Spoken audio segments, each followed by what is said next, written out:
Hi, this is Tim of the 1916 Company. Welcome and thanks for logging on. Every watch you see today is in stock and for sale, so check out the SKUs and the references below and reach out to Team Mosso at the1916company.com with all of your questions about pricing.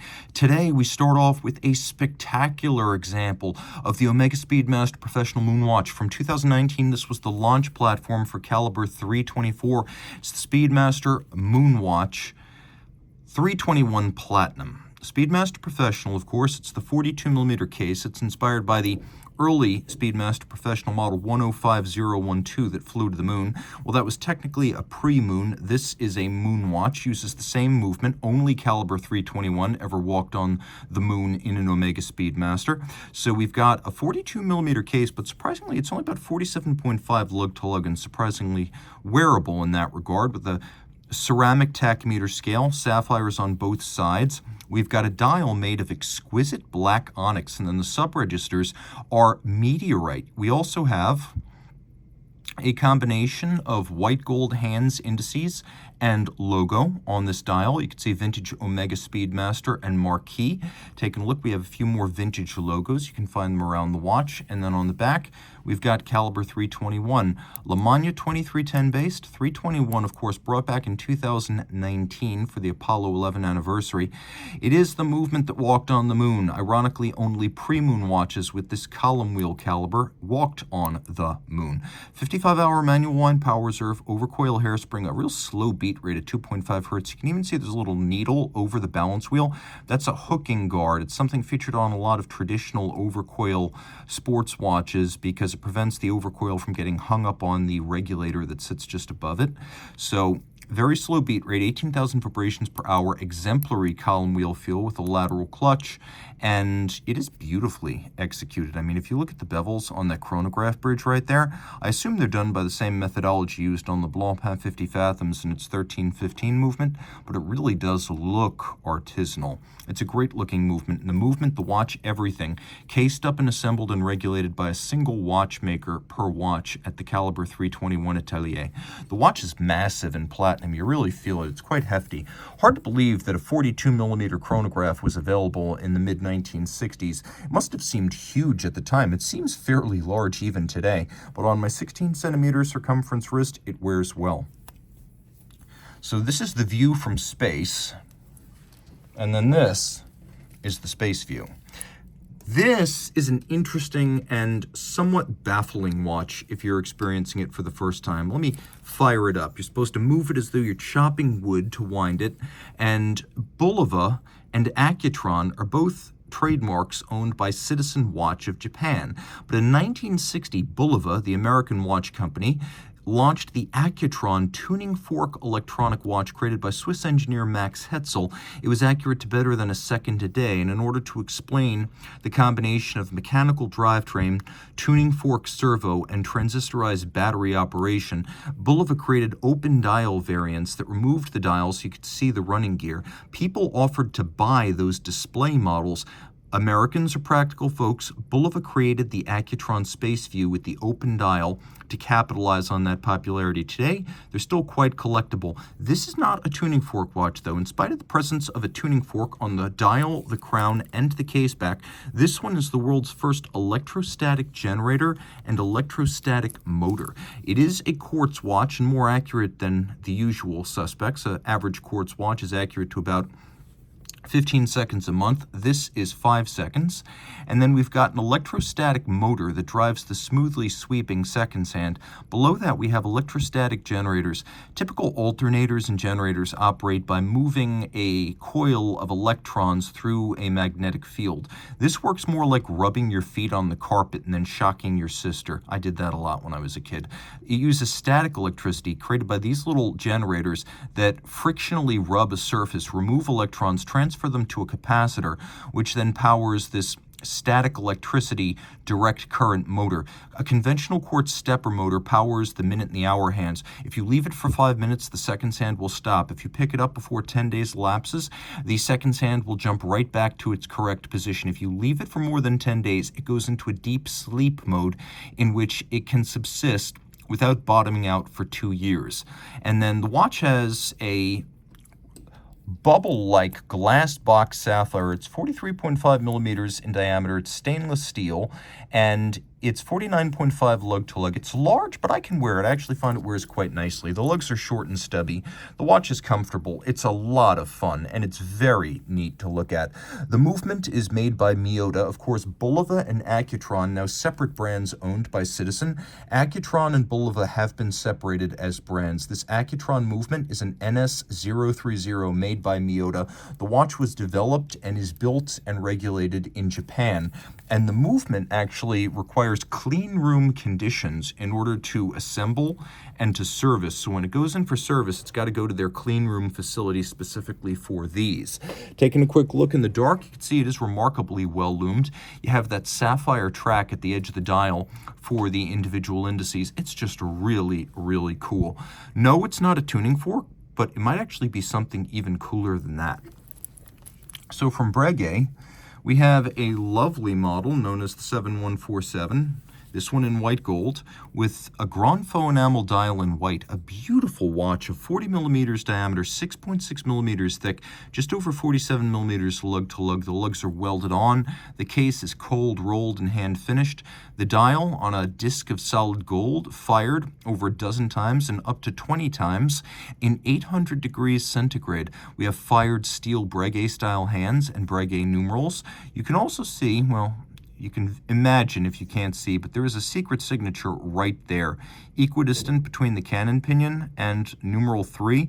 This is the most secret Breguet secret signature I have ever seen. Usually it's there as a nod and a wink and sort of a marketing tool, but here it is so subtle that it is genuinely secret. You can only see it at certain angles and then only with the naked eye, not something you could see on the camera, I believe. Taking a look at the reverse side, we have a Breguet Calibre 502. This is a Breguet P71 with a engine cut white gold rotor, 45-hour power reserve, 3 Hertz beat rate. Free sprung for durability and precise adjustment with an anti-magnetic silicone hairspring. And you can see the adjustment is in 6 positions, one more than a standard chronometer. We have stripes, engine turning, perlage, mirrored bevels, polished screws. It looks great. You can see no expense has been spared. They even use screws, bars, and set screws to fix the strap to the case, the white gold case. So the strap is not going to pull through. And because this only works if you eliminate the spring bar risk everywhere, you can see even the buckle is held on by screws and bars. Great looking watch, super flat, and I mean super flat. An easy watch to wear under a cuff. If you're looking for the ultimate in dress watch elegance, this really is it. One of the reasons why I say Breguet is probably the best buy in pre-owned watches these days, at least if you're looking for haute horlogerie dress watches. Compared to something like a Hot Independent or even Holy Trinity, this is where the money is right now. You get the most watch for the least money. Another kind of offbeat brand we don't discuss all that often.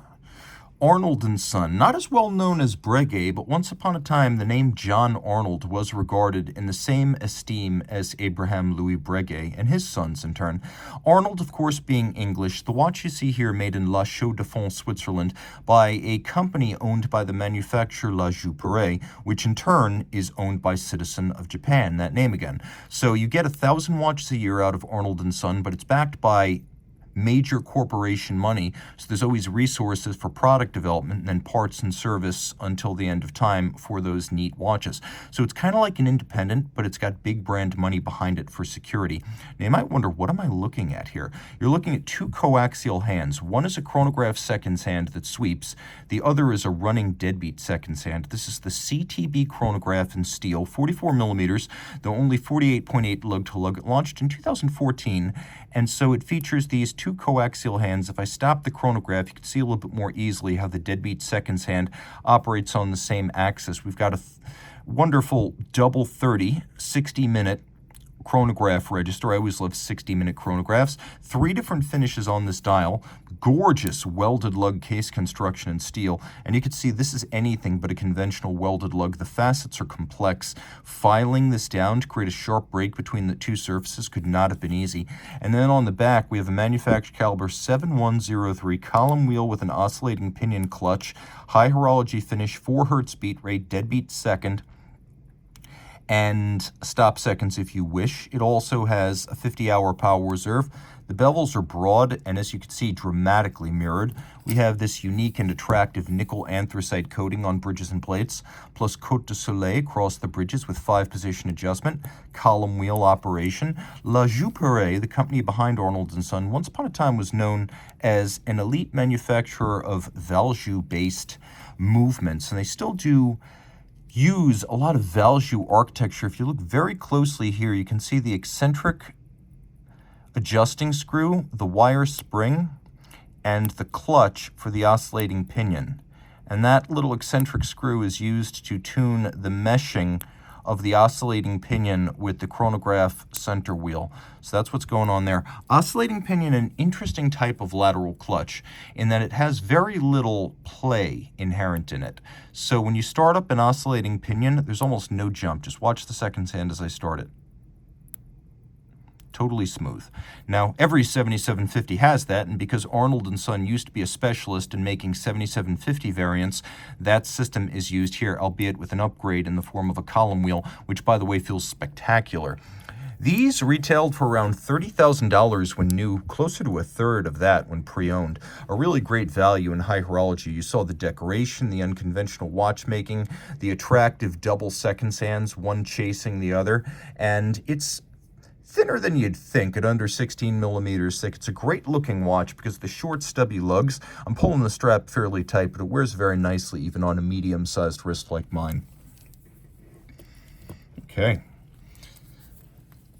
Here's something you may never see again. This is either one of very few or a piece unique from H.Moser & C, but it is the Endeavour Tourbillon Concept Aventurine. Stainless steel, double hairspring, flying tourbillon, no upper bridge, and then an aventurine glass dial, which is a type of very dark, translucent blue enamel with metallic elements added. It looks like you're staring off into the distance, like this is the opening sequence of a Star Trek episode. The case itself is quite slim. It's under 12 millimeters thick, it's about 11.7, and then 47.5 lug-to-lug with a steel 40 millimeter case size. The twin hairsprings are significant. By creating two identical hairsprings and poising them 180 degrees apart, when gravity causes one to speed up, the other, by an equal and opposite margin, will slow down, achieving chronometry with the tourbillon, something that wasn't a given since the age of the pocket watch. Not every wristwatch tourbillon is a good timekeeper, but this one is. Around back, we have a somewhat upgraded version of Moser's HMC 200 automatic base. This is the HMC 804.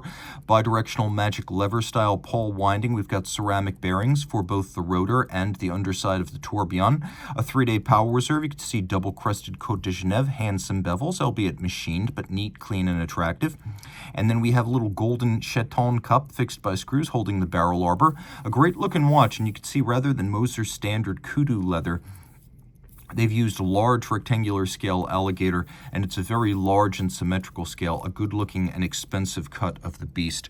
Throwing this on the wrist, it wears nicely. It's compact. It's a good watch really for both men and women, as the lug to lug is fairly compact, the thickness is very manageable, and the overall size is reasonable. So I could recommend this for a wrist of 14 centimeters circumference and up, and the quality of the enameling on the dial really is second to none.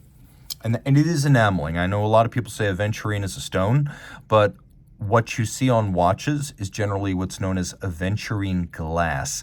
And because enamel is a glass-based vitreous paint, that's exactly what we have right here. From Patek Philippe, we have a watch that was made for only about 1 year during the 2004 to 2009 model year run of the Patek Philippe 5970. Now, some were also made in 2010, but it was a short run, and only about 2,800 were made, and the production of the 5970P was a little bit longer than a year, but quite constrained, as only somewhere between 300 and 500 were made in platinum with this stunning case of ultra-white platinum case and black dial. 40 millimeters in diameter. It is bigger than the prior 3970, though not much larger, and there's still a good match between the size of the underlying mechanism and the dial, so it doesn't have to resort to any of the visual gymnastics of something like the 5070. This is the last of the Le Mans-based Patek Philippe Perpetual calendar chronographs. So we've got a column wheel lateral clutch chronograph with excellent column wheel feel. We've got a black dial, white gold hands and indices, tachymetric scale outboard for gauging speed, and then a perpetual calendar that does not need to be corrected during leap years and irregular length months. We've got a little diamond between the lugs reminding you that this is a Patek Philippe in platinum. That's what the diamond means in the modern era, at least. Around back, we have the 2770, or at least that is the name of this base movement, highly modified from the Le Mans 2320, which is like a luxe version of the 2310. You can see it features a traditional Geneva capped column wheel, lateral clutch. Power reserve is upgraded from Le Mans 48 to Patek's 60. We've got a 2.5 hertz beat rate, a free sprung regulator, an overcoil hairspring. You can see a Gyromax style free sprung balance wheel. It's a 24 jewel movement, hand adjusted in every position, and it wears beautifully. It comes with a full matching platinum clasp. Every 5970 combined was only about 2,800 pieces. The long-running 3970 from before, from 1986 to 2004, they made about 4,000 of those all told. This is one of the most collectible. The most collectible 5970s are the short-lived platinum and yellow gold models. So this watch wears really nicely on my wrist. If you don't like the 5270, you think the 41's just a little bit big, the lug-to-lug is just a little bit broad, this is the way to go. In my opinion, the most attractive of the 5970s, and a weighty watch, all in platinum. You can also see that this was the end of the line for Geneva seal. The 5270s are Patek Philippe seal. You can see the Geneva hallmark right there. The decoration is everything you would expect. Patek really making this movement its own. So finally, we're going to talk about something that is absolutely outrageous, but first, it can speak for itself.